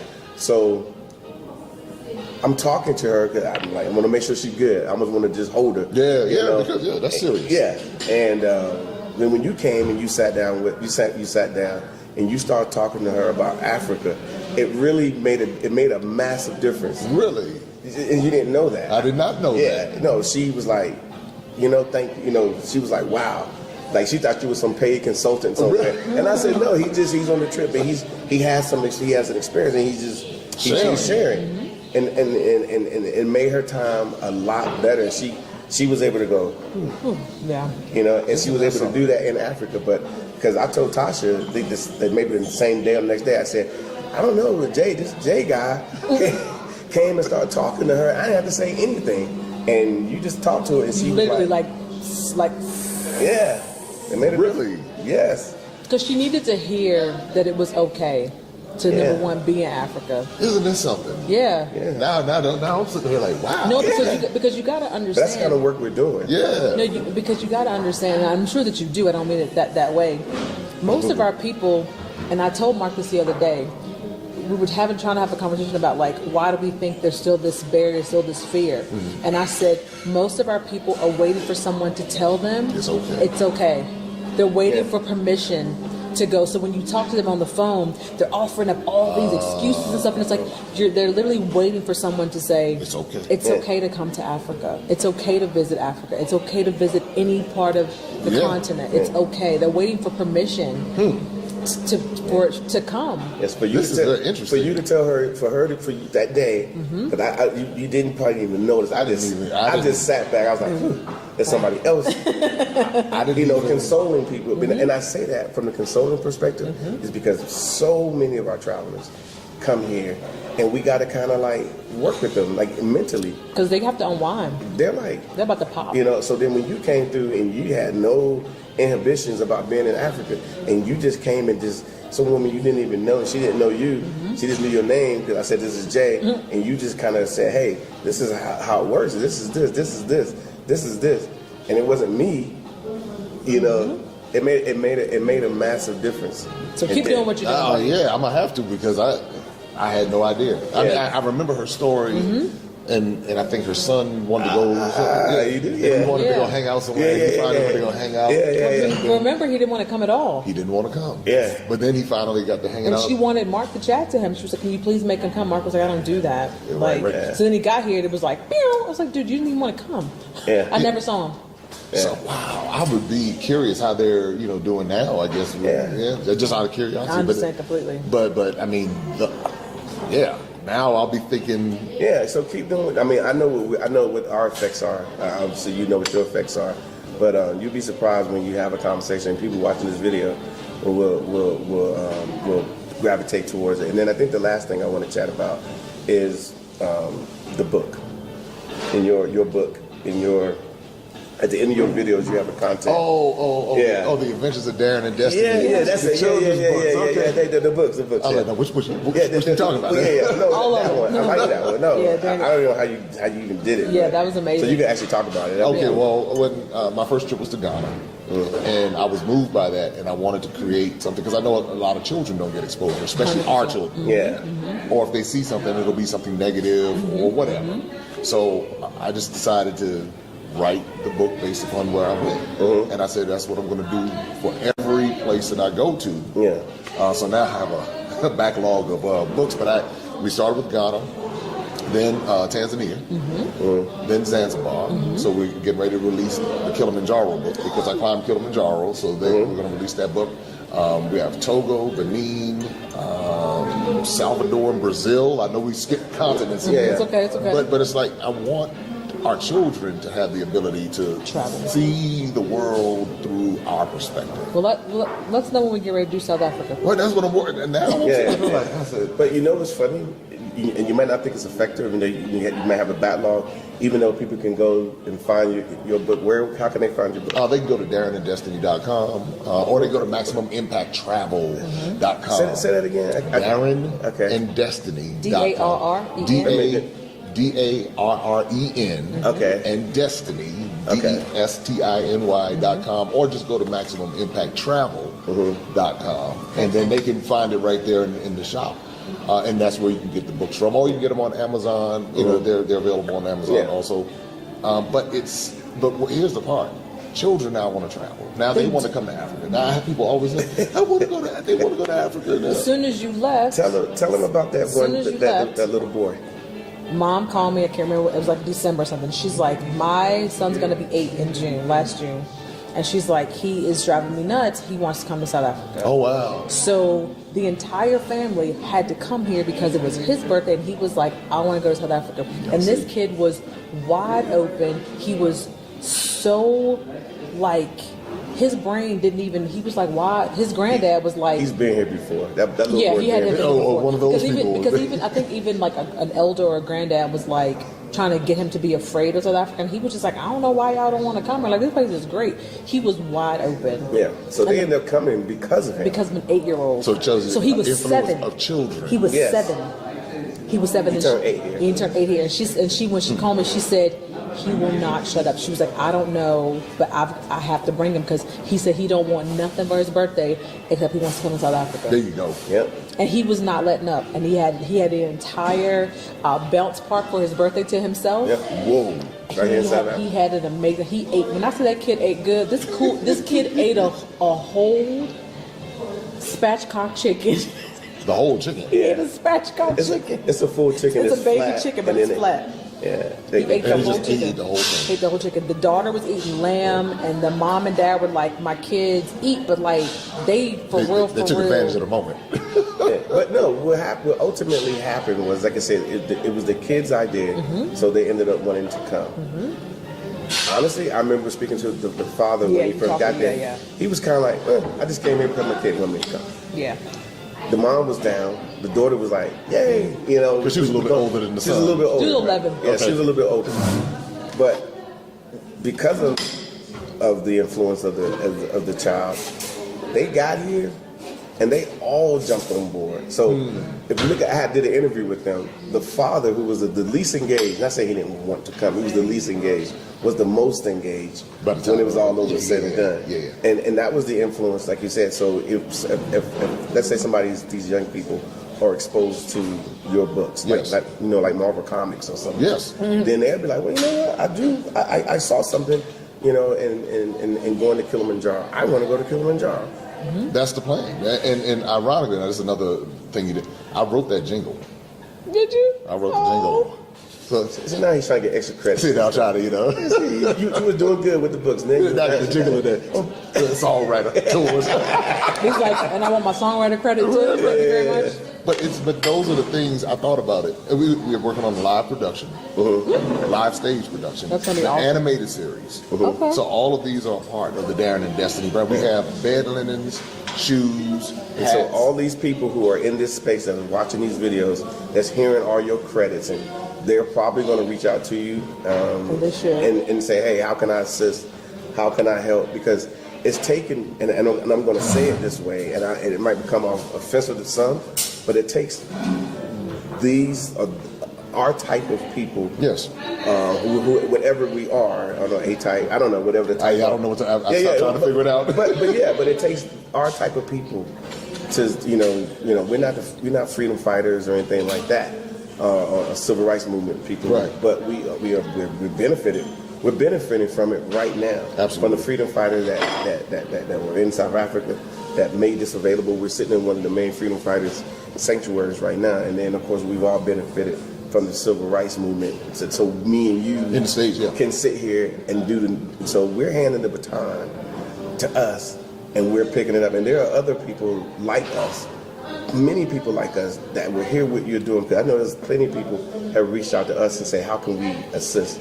How can we do this? How can we do that?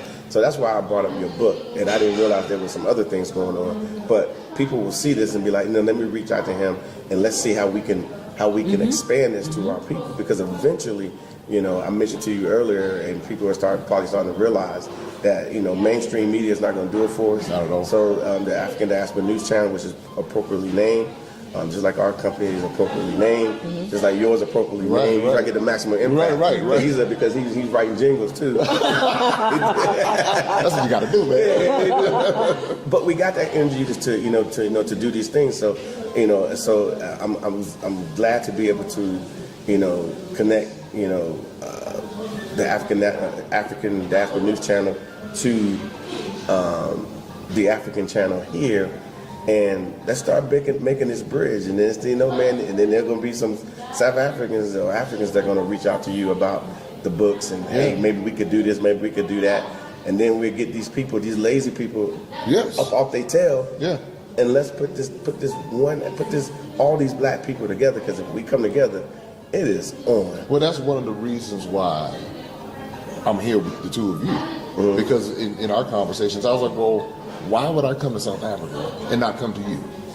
Too often, the way that we operate is just very different. I'm saying it's a real, And you're right. A lot of people, like you say, know that we're here, and they do come outside of us, and then will either do stuff without us, or you see enough of it to know it doesn't necessarily bother us per se, because we do just live our life. But it does not make sense if you're really trying to figure out how it actually works to just come and enjoy how it works. Versus trying to figure out how it works. And then the good part about, not to play another pun, because I want to do another pun on the name. Okay. Because when people do that, then we diminish what we actually can do as a group, even if, like you said, even if it's just coming here properly, going to some nice places and learning, and obviously dropping some coins and tips and things like that.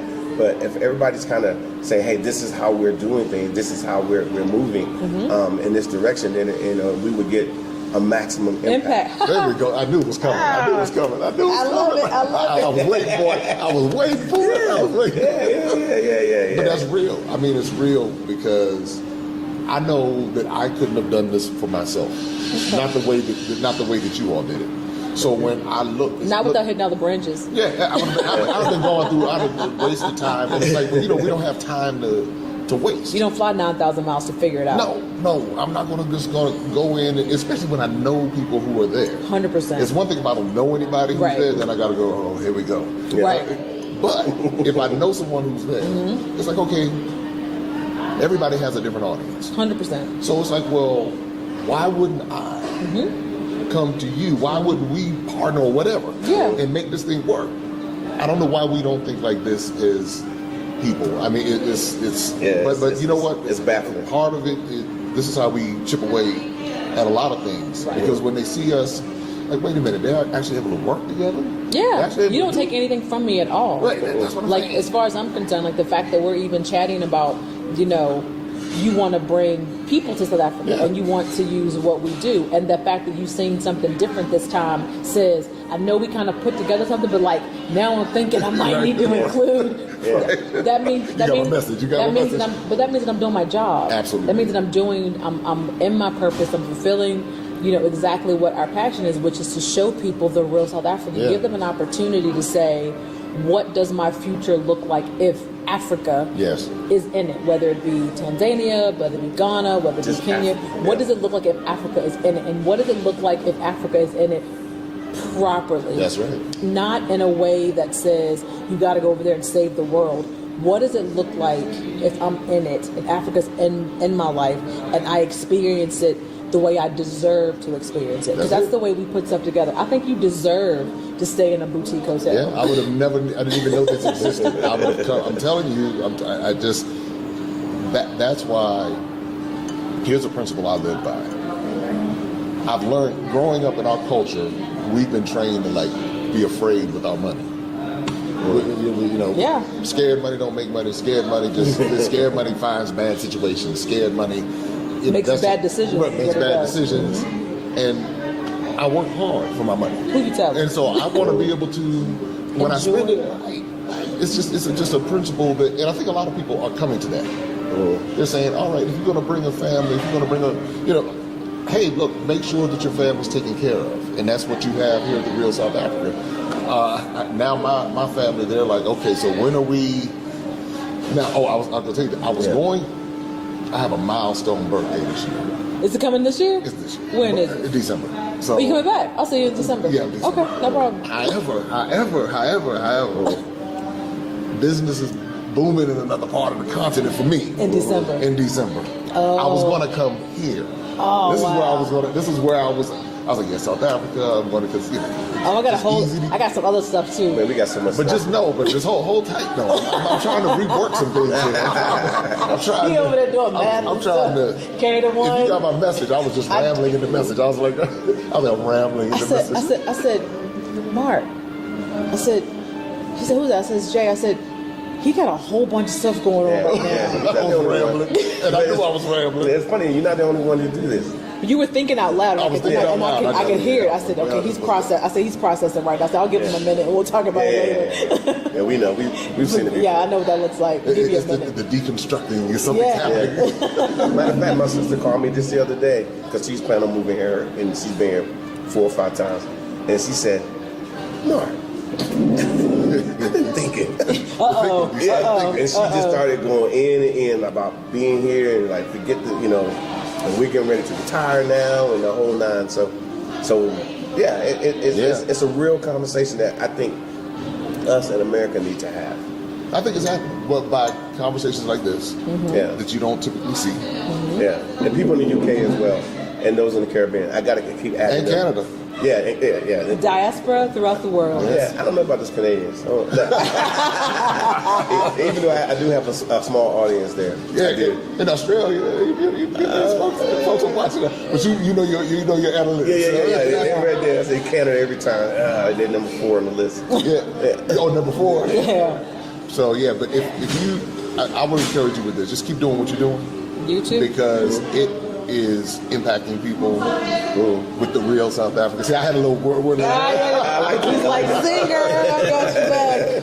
But that's how you do it. I'm always inspired by your videos because they're delivered first class. It really draws me into wow, man, that's what's going on in South Africa. Okay, and that's why this is my second time here with the Real South Africa. So when a lot of people are on the fence right now trying to figure out what they want to do. America's proving to them that they should probably look for some options. It's an option. Just options. Just visit. That's all I can say. Yeah. Just visit. And I appreciate all the love, sharing everything that I'm doing. Darren and Destiny's books and what we're doing in other parts of the continent, the different countries we go to. So we appreciate it over Maximum Impact and looking forward to bringing our groups here with you all. We're gonna have a blast. Yeah. I can't wait. I can't wait for the first one to come and have the experience because and check out the video that I'm going to release about my experience here in South Africa. You got a butt ton. Yeah, but you got to go to his channel and you have to subscribe. That's right.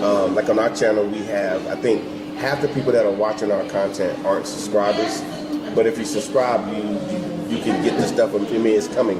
And then of course, if you subscribe, then like when we do our live videos, which is going to be coming up soon, you'll be able to get that as well. So go ahead and subscribe, and then of course subscribe to Maximum Impact as well. And you'll get all the you get everything you need and much more. So we will see you later, and thanks for sitting here for this whole hour and some minutes watching this one talk. I wasn't saying very much. Because I didn't say nothing. I don't think so. She stole my thunder. I did not. All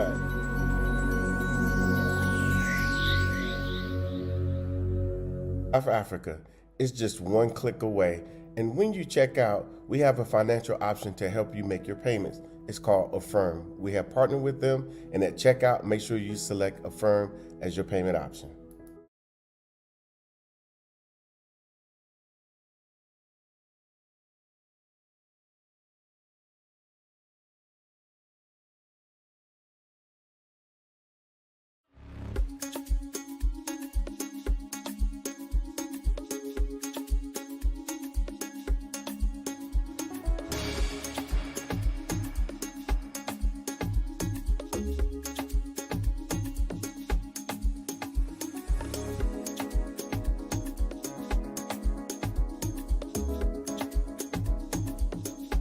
South Africa has partnered with Affirm to give you more options for payment.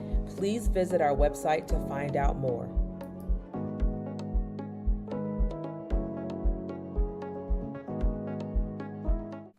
Thank you so much for spending time with us today. If you like what you saw, please subscribe and don't forget to hit the notifications button so you don't miss out on all things the